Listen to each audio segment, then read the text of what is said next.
Recall from the previous video that we are not allowed to have a square root in the bottom of a fraction. So last time it worked out just fine that when we split our square root, we had a perfect square in the denominator, so it wasn't a concern.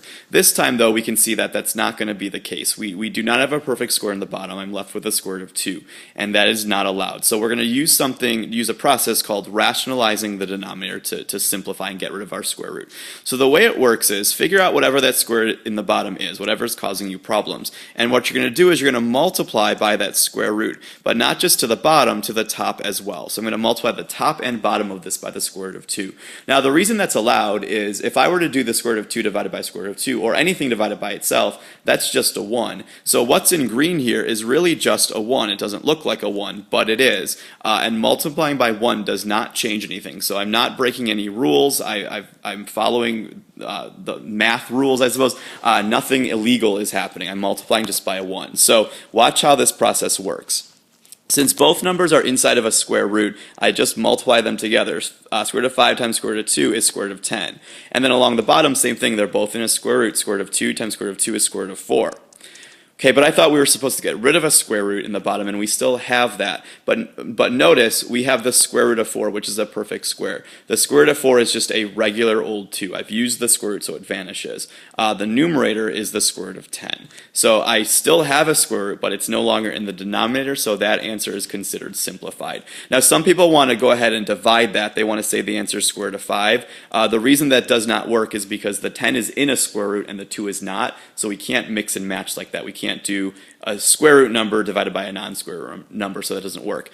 We should also, though, try to simplify 10, like break it down into its pairs. So I have a 5 and a 2, but there's no pairs, so that can't be simplified. So this is as simplified as you can get. Same thing down here. Let's go ahead and split that first. So write it as square root of 25 over square root of 3.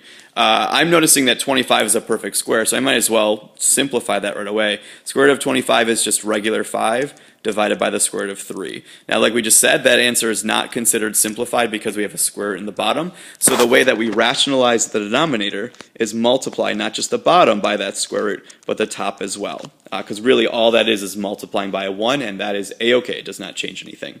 In the numerator, 5 is out of a square root and 3 is in a square root. So they don't multiply like into a 15. The best we can say is 5 times the square root of 3. Just like, think of it as a square root as an x. So think of it as like 5 times x. The best you would say is just 5x. Same idea down here. 5 times square root of 3 is just 5 square root of 3. Along the bottom, however, those are both in a square root, so I can multiply them together and get the square root of 9.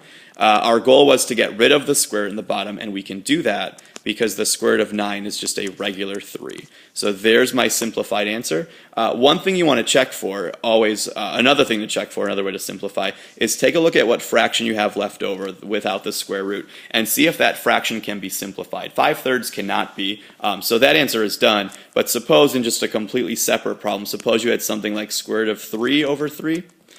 In that case, if you look at your regular fraction, that could be simplified, and you would have to do it. So make sure you check for things like that, but that's just a side note.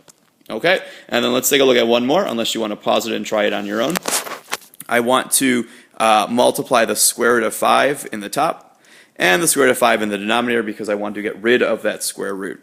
As we discussed, along the numerator, those numbers are in and out of a square root, so I can't actually do anything with them other than say 5 times the square root of 5.